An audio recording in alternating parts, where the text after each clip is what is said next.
Assalamualaikum warahmatullahi wabarakatuh. Ketemu lagi dengan Pioneer Indonesia.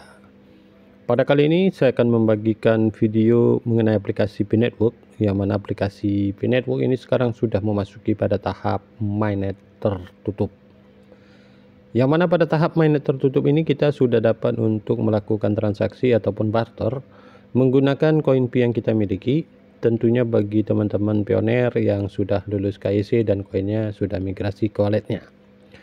Baiklah, pada kali ini yang ingin kita bahas adalah mengenai white paper, guys. White paper P-Network. Oke. Ini kita sekarang sudah masuk di white paper P-Network dan di sini dijelaskan bahwasanya pioner dan perkiraan volume transaksi dan aktivitas di masa depan. Model pasokan mainnet memiliki tujuan yang jelas. Total pasokan maksimum 100 miliar P.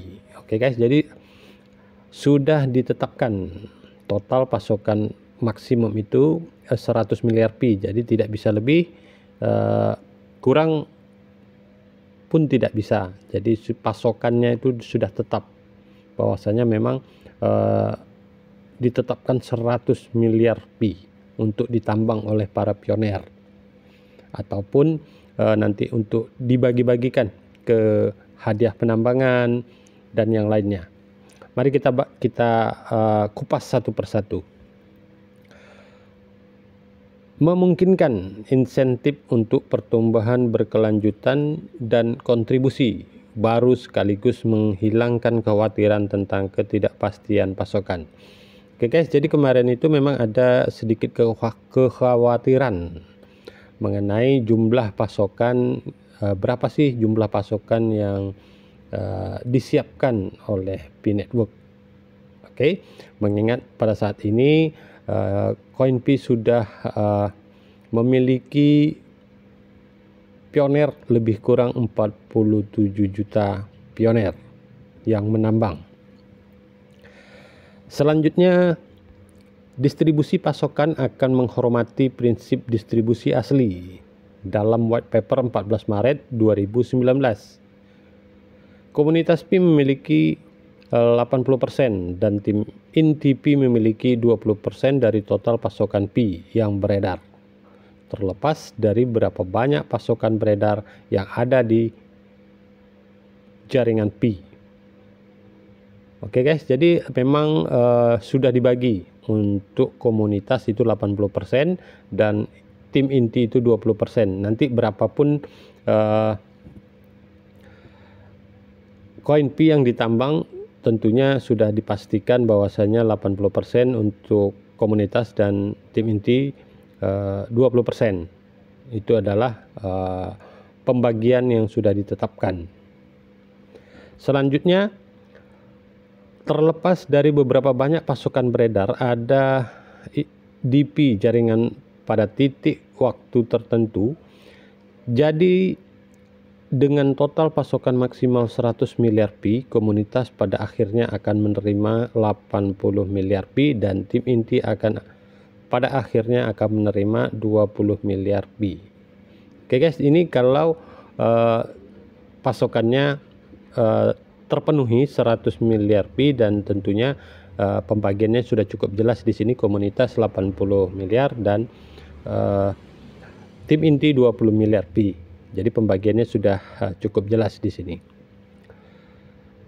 Diagram lingkaran berikut menggambarkan distribusi secara keseluruhan alokasi tim inti dibuka dengan kecepatan yang sama seiring dengan semakin banyaknya komunitas yang menambang P dan mungkin akan dikenakan kekurangan tambahan melalui mandat yang ditetapkan sendiri. Artinya jika masyarakat mempunyai sebagian jatahnya yang beredar misalnya 25%. Oke.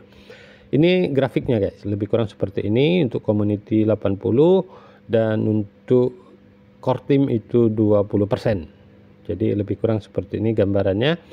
Distribusi di atas menunjukkan bahwa jaringan P tidak memiliki alokasi untuk ICO atau tidak menjalankan segala jenis penjualan crowdfunding P. Dengan demikian, peniruan apapun terhadap jaringan Pi atau pendirinya untuk melakukan penjualan atau pencatatan adalah ilegal, tidak sah dan palsu. Oke guys, jadi sudah dijelaskan di sini bahwasanya memang koin Pi ini cukup luar biasa kalau menurut saya, karena tidak bisa ditiru begitu.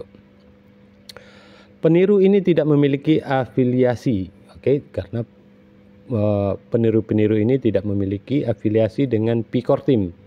Perintis harus berhati-hati terhadap penipuan apapun dan tidak berpartisipasi. Pi dapat ditambang secara bebas dengan berkontribusi pada ekosistem. Selanjutnya, semua Pi yang ditambang hanya dapat diklaim dari dalam aplikasi Pi melalui dashboard mainnet, dan kemudian ditransfer ke dompet Pi Anda. Situs web apapun yang meminta perintis untuk mengklaim Pi dengan cara lain adalah palsu. Oke guys, di sini jelaskan memang seperti itu, bahwasanya koin Pi ini hanya bisa kita tambang melalui aplikasi Pi Network dan tidak bisa ditambang oleh yang lain aplikasi begitu. Dan di sini juga dijelaskan bahwasanya 80% dari pasokan komunitas dibagi lagi guys, dibagi menjadi 65% dialokasikan untuk semua hadiah penambangan perintis di masa lalu dan masa depan di alamat sekian. Di mainnet 10% dicadangkan untuk mendukung organisasi komunitas dan pembangunan ekosistem yang pada akhirnya akan dikelola oleh Yayasan Pi. Oke guys, jadi ke depan itu akan ada Yayasan Pi, sebuah organisasi nirlaba di masa depan di alamat. Oke guys, alamatnya juga sudah ada di sini. Ini adalah alamat wallet ataupun alamat public key. Oke guys, selanjutnya, dan 5% dicadangkan untuk kumpulan likuiditas guna menyediakan likuiditas bagi pioner dan pengembang di ekosistem Pi di alamat sekian. Oke, jadi memang sudah cukup jelas bahwasanya memang koin Pi ini sudah dibagi-bagi, dipatok-patok untuk likuiditas, untuk organisasi, dan untuk komunitas pada umumnya, dan tentunya juga 20% untuk core team. Ini menunjukkan memang bahwasanya koin Pi sangat luar biasa. Oke teman-teman, saya kira mengenai pembagian, boleh dibilang seperti itu, pembagian daripada ataupun pendistribusian daripada koin Pi ini sangat transparan dan luar biasa. Tetap semangat teman-teman, tetap optimis. Apabila teman-teman menyukai video saya, jangan lupa like, subscribe, dan share. Terima kasih. Assalamualaikum warahmatullahi wabarakatuh.